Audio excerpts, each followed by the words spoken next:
notion of a lost civilization was not a new idea. From Plato comes the story of Atlantis, a great advanced civilization. And the suggestion is that it's this hubris, this conceit of Atlantis, that it had become so sure of itself that somehow the universe struck it down. If, for example, we were to face another comet impact as we did 12,800 years ago, I don't believe that our civilization would survive such a cataclysm. Those who would survive would be hunter-gatherers, people like the Kalahari Bushmen. Hunter-gatherers are in the business of survival, and they would get through it. And 10,000 years from now, their descendants might tell a story about how there had been a time when there was a great civilization on this earth. So advanced, its powers were almost miraculous. Do you know, they could send people to the moon.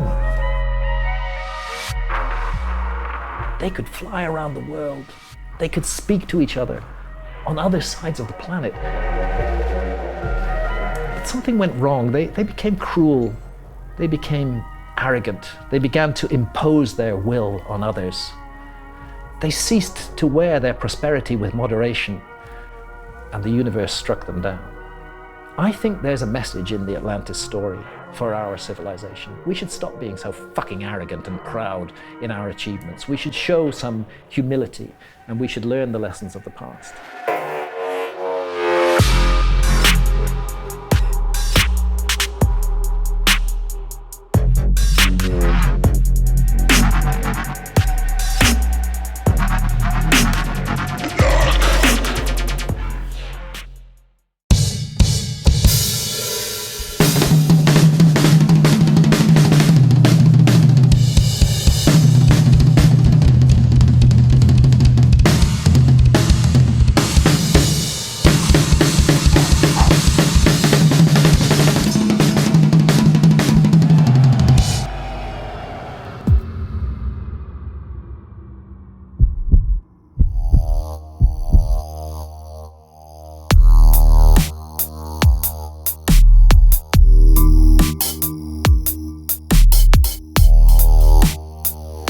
Mr. Graham Hancock is back in the building for a record third time, a three-peat. We've never done this in the history of London Real, but who better than Mr. Graham Hancock to come back and talk to us. He is an extraordinary man. I still remember preparing for days and days when Graham first came into our studios over 4 years ago. At the time, he was by far our highest caliber guest. He had been on the Joe Rogan show many times, and he was talking about things that we wanted to talk about. And I still remember the first question I asked. I said, Graham, you once said that all politicians should drink ayahuasca 10 times before running for office. And from there, he took the ball and ran with it.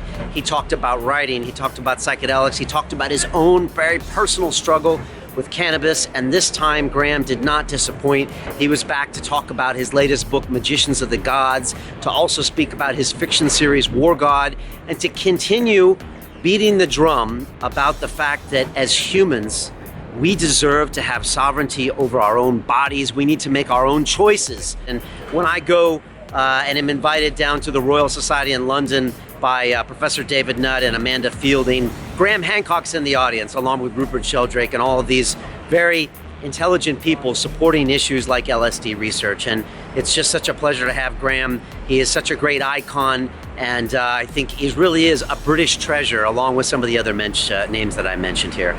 So I know you're going to really enjoy this talk with Graham. Again, it was just fiery, and everything is just packed with knowledge, and so just so grateful to have him on the show, and I know you're going to enjoy it very much. Of course, I am coming at you from Shoreditch, one of the most beautiful places in London. Come check it out, or come see us in the studio sometime. And I am loving the videos I'm watching from all of you around the world. Thank you so much for posting videos of you getting out of your comfort zone on our academy. We've got our Create and Connect 4-week cycle that pushes people to do different things, to challenge yourself, to make a plan, to be accountable, not to mention the body and mind challenges. If I see one more video of someone taking a cold shower naked. I'm gonna fall off my chair. Not to mention, we did a Get Up Early challenge. We did an affirmation challenge, all inspired by guests on London Real. So all that good stuff is happening over the Academy. I just wanted to say thank you all for those videos. It just always uplifts my spirits. I get home at night and I get on the activity feed and I watch one of those. So it's all good here in London. We are back in the mix. We are cranking things out. And now I leave you with Mr. Graham Hancock. Pay attention.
This is London Real. I am Brian Rose. My guest today is Graham Hancock, the British journalist and author of the best-selling books, The Sign and the Seal, Fingerprints of the Gods, the War Gods series, Supernatural, and your most recent book, Magicians of the Gods.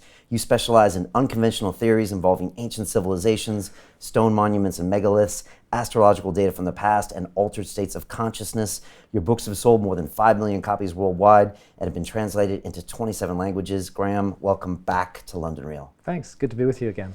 Great to have you here. You're the only time we've ever had a guest on for 3 times. And so, you know, it's just always a pleasure to have you here. Well, thanks. If I actually mark your visits, it's kind of like a history of London Real. You were here first 4 years ago. In the early days, yeah. Yeah, and then 3 years ago. And I still remember that first visit. It was so powerful. I remember I prepared like 4 days for it. Yeah. And you came on and you just spoke so honestly about everything, about consciousness. We talked about ayahuasca, cannabis, and it was just great. And I just, before we even get started, I just want to acknowledge you for all the work you've done and you just keep it real all the time, Graham. And that's, whenever I see you in an interview or on a Rogan show, you're always speaking, hard truths, calling the world out for what it is, and it's refreshing. So. Well, thank you. That's nice of you to say that. I just do what I do. I mean, there's nothing complicated or special about it. Yeah, you seem to be very true to what you're doing. So what has been happening with you the past 3 years? I know Magicians came out last year. People had waited a long time for that book. I believe Fingerprints was out in '95, is that right? Fingerprints of the Gods is definitely the book that I'm best known for. Yeah. And it proposes that we are a species with amnesia, that there has been a forgotten episode of high civilization in the remote human past, back during the Ice Age. That was the case that I made in Fingerprints of the Gods. It was a very controversial book. It tackled many of the ideals of mainstream history head on. It suggested that the whole story we've been told about the origins of civilization is wrong. And that book was published in 1995, which is, well, we're sitting here in 2016, so amazingly that's 21 years have passed since I wrote Fingerprints. And that book came about because you were a journalist in Africa. You had made a trip to Ethiopia and you started just asking questions, right? Because you didn't set out to be... I had a very little interest in the ancient past, as a matter of fact. I was totally a current affairs guy during the 1970s and the 1980s. But it was reporting a current affairs story in Ethiopia that led me to Ethiopia's claim to possess the lost Ark of the Covenant, which is actually central to the whole culture of Ethiopia. And I thought that was a story worth investigating. And it was a story about the past, and it drew me into the past in most unexpected ways. And I suddenly found that I think of myself as an investigative journalist, but let's investigate the past. Let's look at what's going on in our backyard. Let's see what really may have been the story of humanity. Let's not just accept what we're told by the so-called experts in the field. Let's look into this ourselves. So that was my project with Fingerprints of the Gods, was to bring that. Now, of course, it's not, even in 1995, the notion of a lost civilization was not a new idea. That notion has been around for a very long time. We can take that notion actually back thousands and thousands of years. The most famous example is Plato, the Greek philosopher Plato, who gave us the story of Atlantis. From Plato comes the story of Atlantis, a great advanced civilization which had navigating and seafaring skills, which could explore the world, which built gigantic buildings, which had advanced knowledge in every area, which was prosperous and powerful. But then Plato says that corruption crept into this society, that it became cruel and avaricious, it became greedy, it began to impose its power around the world. And he has a very ringing phrase. He said that Atlantis ceased to wear its prosperity with moderation. And the suggestion is that it's this hubris, this conceit of Atlantis, that it had become so sure of itself that somehow the universe struck it down, and we have the cataclysm of flood and disaster, and Atlantis is submerged beneath the waves. Now, of course, the view of historians and academics is that Plato's story is just made up. He just made it up to make some political or philosophical point. But this cannot be so. That view can't be right. I was very suspicious of that view the first time I heard it from a mainstream historian. Why are they saying that Plato made this up? Plato repeatedly states that it is a true story.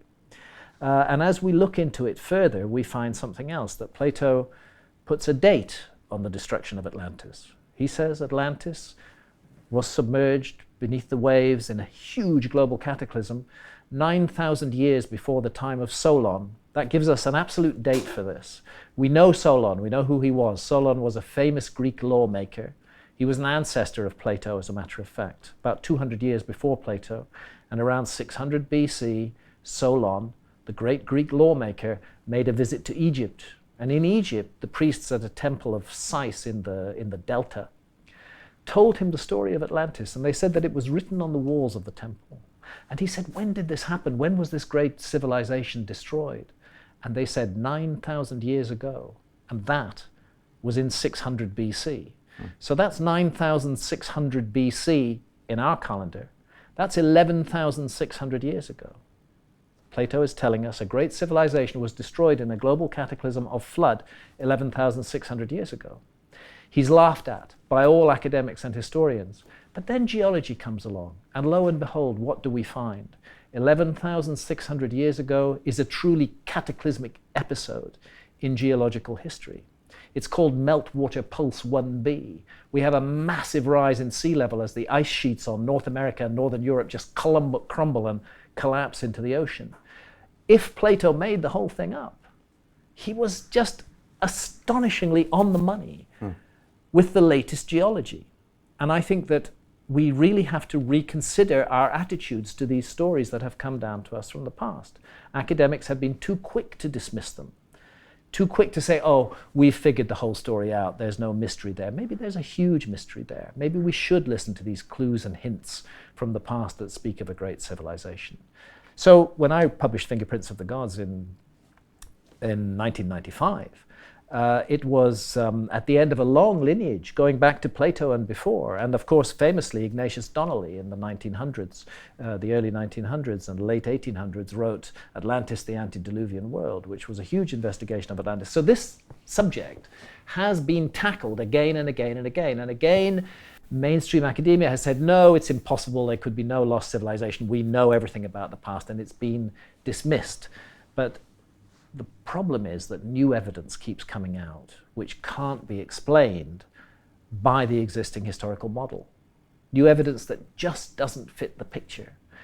And my sense is that this evidence is now becoming overwhelming, and that we're reaching a tipping point. Maybe not this year, maybe not next year, but within our lifetimes, we are going to see a completely new understanding of the past, a radical revisioning of the past, and therefore of our place in the world as well. Did you know when you published that book in '95 that you were picking a fight with academia, that you were going to soon be their nemesis for the next 20 years? I didn't know that really.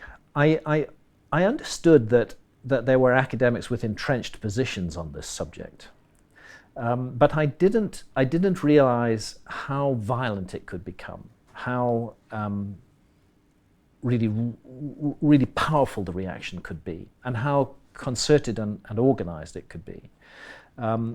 I didn't realize that actually the past is an ideological subject in our society, and that it is a subject that is therefore tightly controlled as to what we are to know and not know about the past. By the current politicians and the current people, not just academics. You see, when you have a huge civilization, as we have to do today, with billions of people all around the world, and you're in a leadership role, you want them kind of organized and productive and doing stuff, and that you want them to feel good about that. So you want to tell them a story about why that should be good, why they should go to work every day, and basically maybe not enjoying themselves, but they go to work, earn their salary, and buy consumer goods. This is what our society is about. It's about production and consumption, and we're supposed to feel good about that. And the historical model that we have at the moment tells us that we, 21st century technological society, is the absolute apex and pinnacle of human achievement.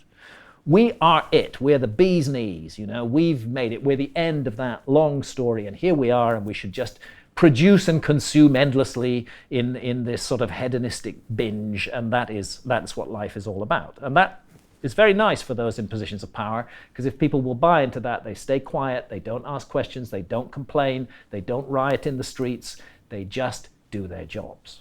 And I would suggest that the historical model that we have at the moment is part of that system of control. It's part of saying that it's perfectly normal and right that things should be as they are. We should be very pleased with ourselves. We're not doing anything wrong, and let's just carry on doing what we do. So when you shake that up and publish a book that has a lot of research to it, a lot of thought to it, it starts upsetting lots of different people. And the academics come after you, but there's a lot of people that just don't want to hear this. Well, academics and their friends in the media. This is a very substantial issue. There's a whole network of ideas. I'm not talking about a conspiracy, actually. This isn't a conspiracy. It's just the way the world works.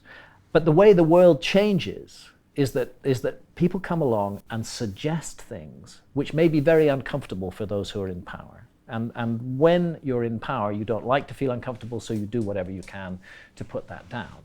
Now, from an academic's point of view, let's say a professor of archaeology, he has invested his whole career in a particular model of the past. He or she have invested their whole career in a particular model of the past.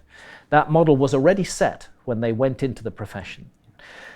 Right there, the very moment they start doing their first exams at university, a filter is being applied. If they are in any way outside the accepted teaching, if they are suggesting that things are not as they are taught, then they will not pass those exams, or they will not do well, and they will not. So in a way, in order to do well academically in that field, you have to buy into the existing model. Because if you don't buy into the existing model, your paper will be marked down, and you will not get the results that could eventually lead you to becoming an academic. So by definition, academics are already people who've bought into the model, and their careers are invested in that model.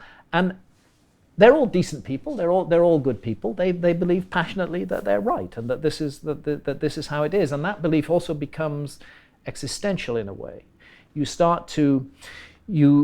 very easy for people to become deeply invested in their ideas. I think we all do this. We have a certain set of ideas. We become deeply invested in them, and when those ideas are challenged, it's not just an intellectual discussion anymore. We take it as an attack on us in person. I think that's fundamentally why academics reacted to me in the way that they did.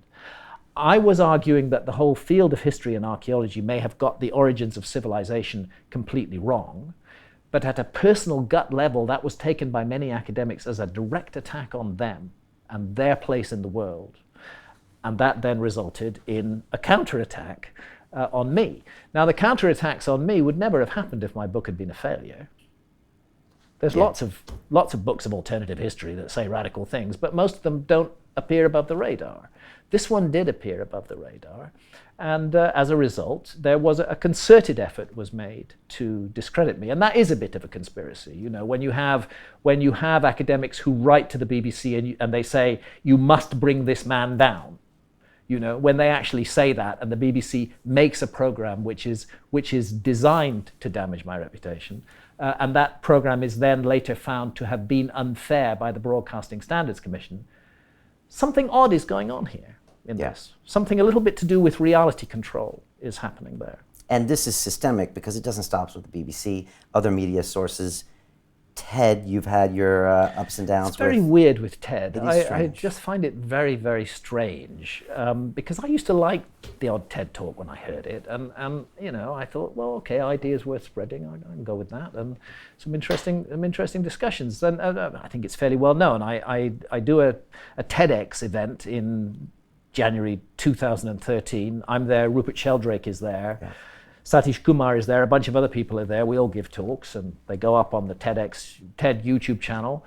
And then 2 weeks later, TED removes my talk and it removes Rupert Sheldrake's talk.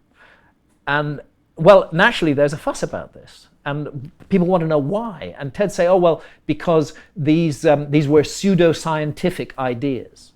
Well, they never justified or supported that. They accused us of representing ideas about consciousness which were not scientific. That's not the case at all. Rupert Sheldrake is a highly credentialed scientist. These ideas were scientific enough, but they were the kind of science that these people don't like. There's a certain faction in science which is called materialist reductionism, where everything is reduced to matter. So the idea that there could be anything to consciousness beyond the brain is anathema to such scientists. Those scientists believe that consciousness, they call it an epiphenomenon of brain activity. Okay, we have these big brains. We evolved them in order to survive in the jungle of survival of the fittest. And a kind of accidental byproduct of that, we got this thing called consciousness. Believe it or not, that is what people like Richard Dawkins actually believe. That consciousness is an accidental byproduct of brain activity. Rupert Sheldrake and I were suggesting that that's not the case, that it's much more mysterious than that. And that's why they took our talks offline. Not because they were unscientific, but because they challenged a dogma of a particular faction of science. And in fact, Rupert and I received huge support from many scientists after that who said that TED were way out of line to do this, and that the ideas that we were presenting were not unscientific. They were leading edge, but they were not unscientific. So in the end, TED were forced to put the talks back, not on their YouTube channel, but on their main site. They were forced to publish the reasons why they'd taken them offline. They were forced to cross all those reasons out, a very humiliating climb down for TED, and those are still left online with all their bogus reasons for removing the talks crossed out and our rebuttals placed there and the talks back online. So a few years later, in 2015, a TEDx organizer in Reading in England comes up to me and says, would I do a TED talk with him? TEDx event. And I said, well, you know, I've had a bit of trouble with TED in the past. And he said, yeah, but I like your subject and I want you to speak. And I'm an independent organizer and I want you to speak. So I said, okay, I'll do it.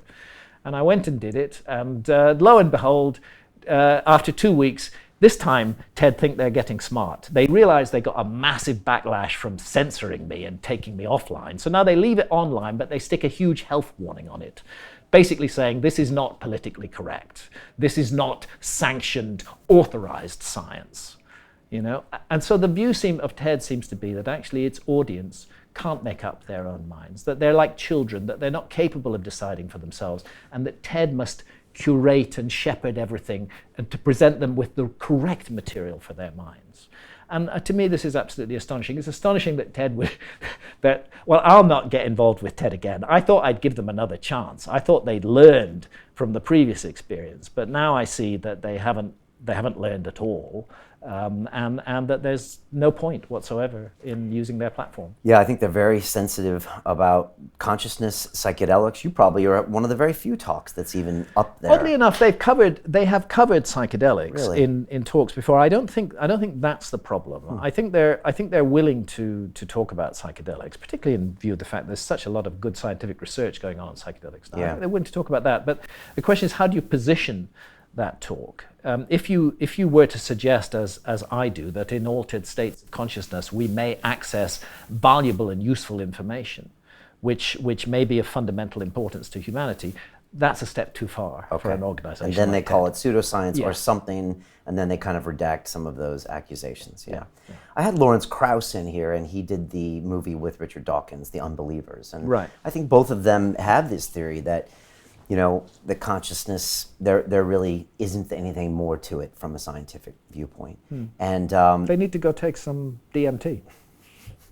what happens when you challenge people to that? Someone challenged Richard Dawkins I to did. that. I challenged Richard Dawkins when he came to speak in my hometown, which is Bath, and he spoke in the public library. So I thought I'd go along, and he was promoting a book called The Magic of Reality. So I wanted to question him about his views on reality. And my question to him, which I recorded and put on YouTube, and his answer, was that there are cultures who believe that reality is much more complicated than just matter, and that they believe that drinking a visionary substance like ayahuasca can give them access to those realms. Have you ever, as a scientist, tested your own prejudices by working with one of these substances and seeing what the effect that the experiences have on your thinking?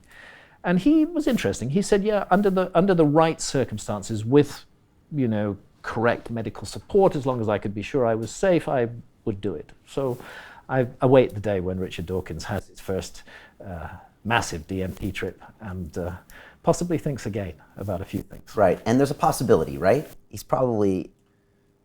I think there is a possibility, especially with, at any rate, it's not impossible. The conditions that Richard Dawkins set, which would be, when I asked him that question and he publicly answered to it, was that he wanted medical supervision. He wanted to be assured that he would be safe. Well, there's work going on with psychedelics at Imperial College in London right now, which will provide him with all of those things. So if Richard Dawkins actually wants to put his money where his mouth is, he can contact Professor Richard Nutt, and he can have, at any rate, a deep psilocybin experience in Imperial College. And I think he would find that interesting. I think even if it didn't shake up his view of the world, he would find it an interesting thing to do. Yeah, he can do that, I think, legally now, because David Nutt has Of course, the ability to do that. And I think they are doing a DMT study next. So, hopefully a DMT study is coming up, yeah. In some way, did Fingerprints of the Gods put you on a journey to start thinking about altered states of consciousness? As you get more into looking at some of these monuments and monoliths in the history, did that contribute to that journey, or was it just you being exploring? Not as an individual, I had become aware, if you like, of the spiritual side of life, not through the mainstream religions in the West, but through my studies of ancient Egyptian scriptures and religions. And immersing myself in that material had, I suspect, opened me to the possibility of other realms, of other realities. But I hadn't really considered how one enters or explores those realms. I'd always thought that the Great Pyramid, whatever else it is connected to consciousness in some way, that it's like a huge instrument which is designed to enhance or affect consciousness in certain very specific ways. If you ever have the opportunity to be alone inside the Great Pyramid, as I have had on a few occasions, it's truly a mystical experience, especially if the lights go off. It can be very extraordinary, and it affects consciousness. So I was aware of consciousness. I was aware that there were views that we live in a complex reality, that there are spirit worlds, which quantum physicists might call parallel universes. All of this I was aware of it, but I hadn't really thought this is something I would look into. After I'd finished Fingerprints of the Gods, I then went on and wrote a series of other books on the lost civilization theme. The huge book published in 2002 was Underworld, documenting 7 years of scuba diving, looking for ruins underwater. And I wanted to do something different after that. I wanted to get away from the whole lost civilization and these endless bloody arguments with academics and their mates in the media. I just thought, I've done that. I was interested in human origins. And I mean, I need to cut a long story short here, but the background research I did focused on the issue of cave art. When did our ancestors, why did they suddenly start creating this fantastic art in these deep caverns, deep beneath the grounds, or in rock shelters high in mountains in South Africa, all over the world? And then I found there was a really good explanation for that. Let's pay tribute to the late, great Terence McKenna and his book, Food of the Gods. It's the stoned ape theory. Implicating psilocybin in the emergence of modern human consciousness. But let's also pay tribute to David Lewis Williams, who's a professor of archaeology and anthropology at the University of Witwatersrand in South Africa. And David Lewis Williams, right back to the 1970s, had been arguing that the secret of rock and cave art all around the world was that it was shamanistic art, that these were shamans who had entered deeply altered states of consciousness, returned to the everyday state of consciousness, and painted their visions. And that's why there's so much in common with these images all around the world. And I suddenly realized, this is fascinating. There seems to be this moment in the human story when the light just goes on and we become recognizably us. That's what I'm going to look at. So then the next thing was, okay, I'm a hands-on researcher. I'm not just going to sit in a fucking armchair and write about this. I've got to do some serious work. That's the journalist in you, right? Yeah, I'm going to do some serious work. That's the journalist in me. Because an academic would have just sat in the armchair. Perhaps. And indeed, David Lewis Williams, who I have huge respect for, has done precisely that. He refuses to take any psychedelic, even though his argument is that psychedelics were responsible for cave art. Okay. He doesn't want to take one himself. He says, I don't want to burn my brains, and anyway, the research is there. I don't work that way. If I'm going to write about something, I have to experience it. Otherwise, I shouldn't be writing about it. And therefore, I needed to have psychedelic experiences. I had psychedelic experiences before, very few. I'd taken LSD in 1974 when I was 24 years old. And then I had no more psychedelics until I started to research the book that became Supernatural. I discovered that in the Amazon jungle, there are shamans who are drinking a powerful visionary brew, and what are they doing afterwards? They're painting their visions, exactly like those cave artists. I realized it was a key. I could learn from this. So I went to the Amazon, and I had my first series of ayahuasca sessions with shamans in the Amazon, and it was an extraordinary series of experiences which shook me to my core. It gave me what I needed to write my book, to do the research authentically, but something else as well. A whole new path opened up in front of me, and an area of inquiry and investigation that I'd never even considered before, and also valuable personal lessons to learn from these ancient teacher plants, because I believe that that's what they are. And our society, with its rabid, hysterical, demonizing attitude to psychedelics, is dead wrong. 100% wrong. And 100 or 200 years from now, people will look back on this age and the persecution of the war on drugs, and they will see it as a terrible time in the human story when a dreadful, dreadful mistake was made, which was only corrected with great difficulty. You know, the people who created the war on drugs are the same ugly people who are invested in war and harm and hatred and damage all over the world.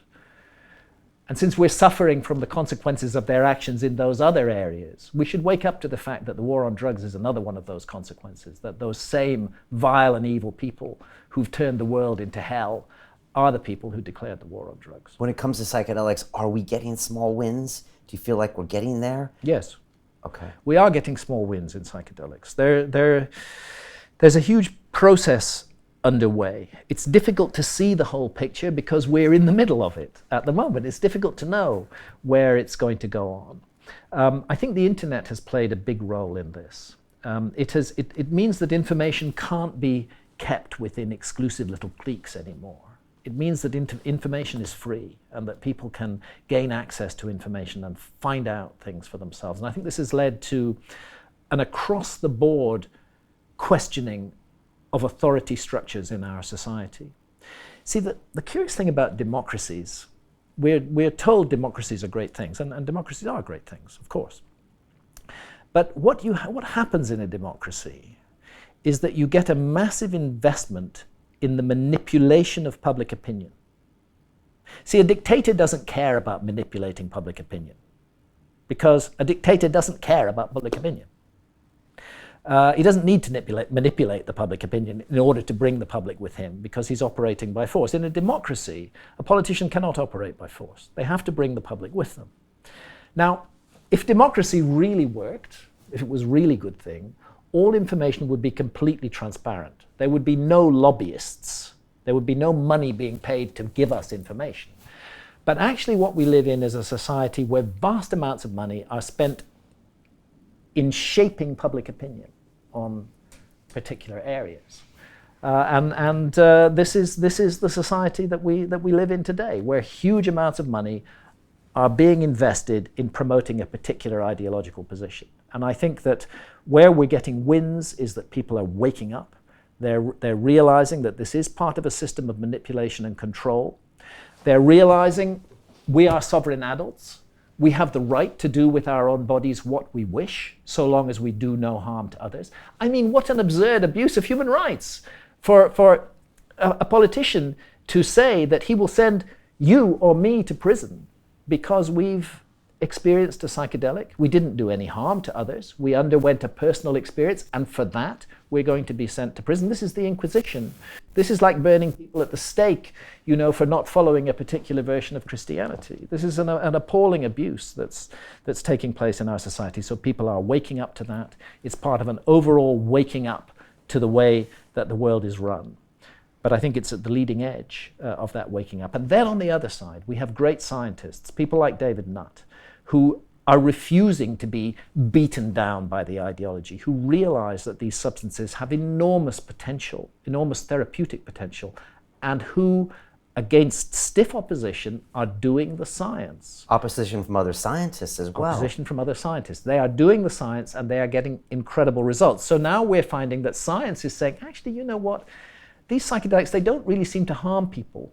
And they actually do seem to do a really incredible amount of good. They can solve problems of depression, they can solve problems of anxiety, they can solve problems of fear of death amongst people suffering from terminal cancers and so on. They're very healing, life-giving, in the right way, used in the right way, responsibly, correctly. They can be very good things. And science is getting this now. So it's becoming harder for the dominator class to maintain its position on this subject, but they still do. Yeah. And of course, in Britain, we've just had the absurd Psychoactive Substances Act published, where, can you believe this?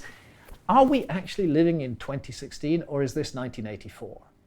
That we are now living in a Britain where any substance that has any effect on your mind is illegal unless it is specifically exempted. What is specifically exempted? Alcohol, tobacco, and caffeine. All other mind-altering substances are now illegal. That means that no adult in Britain can make any choice about their own mind, any choice at all, without breaking the law. This seems to me a very strange situation. But there's hope in it, because the law is so ridiculous that it's going to bring the law itself into disrepute. That if politicians are so stupid that they create such a law in the first place, sooner or later, they will have been given enough rope to hang themselves. Do you think Britain's going backwards then when the US is going slightly forward? I think Britain's going really radically backwards at the moment because we have a bunch of incredibly dull, narrow-minded, stupid politicians in Britain. Got plenty of dull, narrow-minded and stupid politicians in America as well.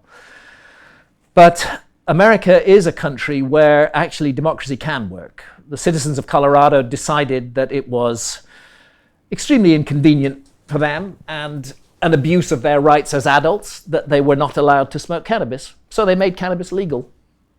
They took a vote, they legalized it, and now you can go into beautiful cannabis boutiques across Colorado and be treated as an adult, buy whatever you want, and leave. Nobody is judging you. Nobody's asking you questions. Nobody's sending you to prison. This is a great thing about America, that individual bits of America can make up their mind on an issue regardless of the federal view. See, I can't imagine Northumberland or Yorkshire making cannabis legal. With Westminster disagrees, but Colorado and Alaska can. So yeah, I think America is moving ahead. It's a good thing too, because America as a state entity has been the driving force behind all the evils of the war on drugs. So it's a very good thing that the American people at the grassroots level are saying enough, and they are ending that war state by state.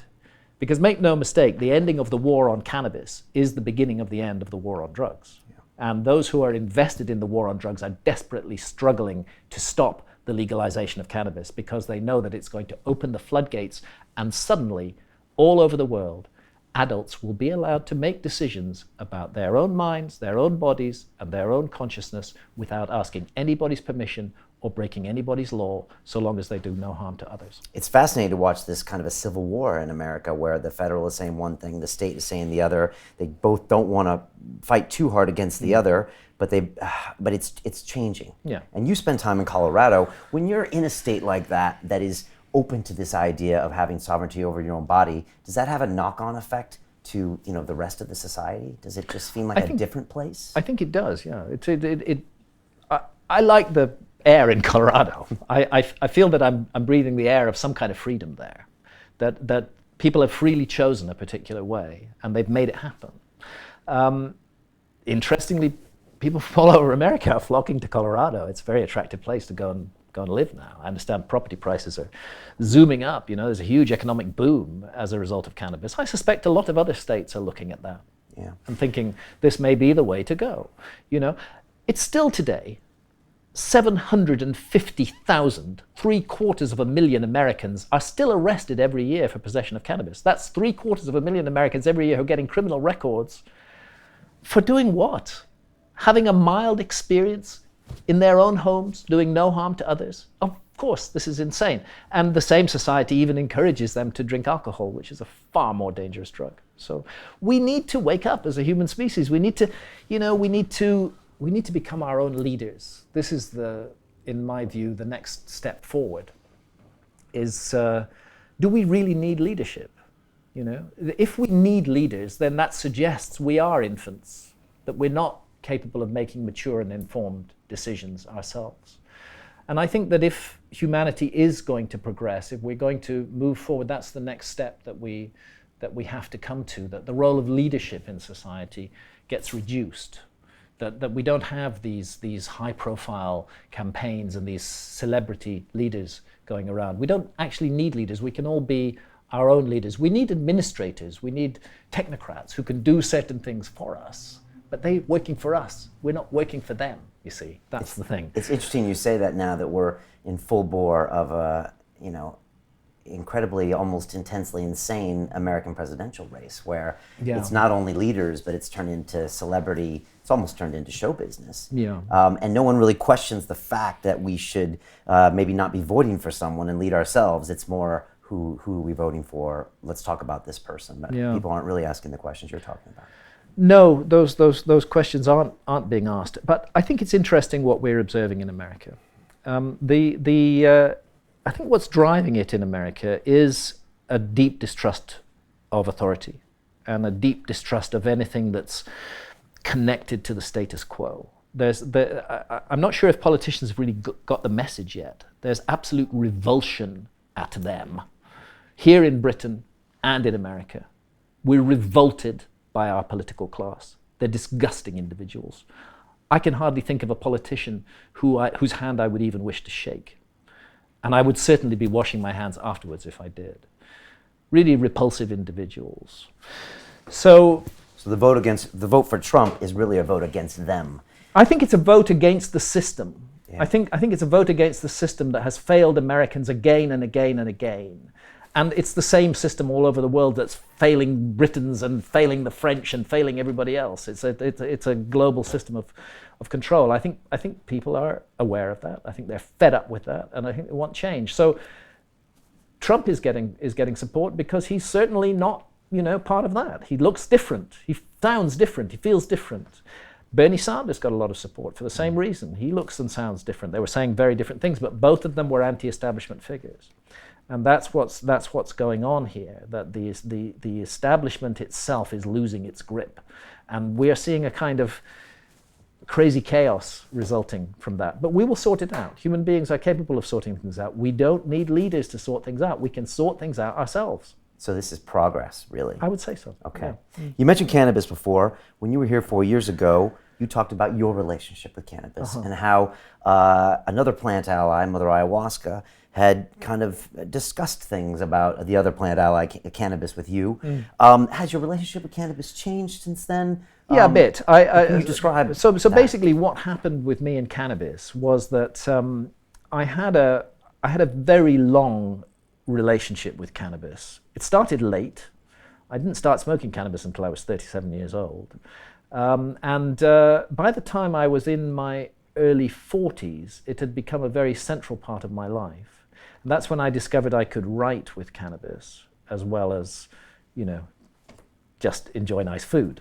So I actually wrote Fingerprints of the Gods entirely under the influence of cannabis. I was stoned, and my critics will say, "Oh, that explains everything," and they do actually. Right, they do. Okay. Yeah, that's one of the arguments. Hancock uses drugs, so we can't believe anything he says. The ultimate ad hominem argument. Yeah. Okay. All right. Okay. Yeah. So where was I? Oh yes, the relationship with cannabis. So it started in the early 40s. So the problem was, cannabis, like any of our plant allies, needs to be treated with respect. If you use this stuff 16 hours a day, 7 days a week, that's not respecting it. And I was definitely getting bent out of shape in lots and lots of ways. I realize now that at that period of my life, around about 2009, 10, 11, thereabouts, I had become extremely paranoid and very suspicious of other people's motives. I lived in constant suspicion. And that's when I had a series of 5 sessions of ayahuasca in Brazil in October 2011.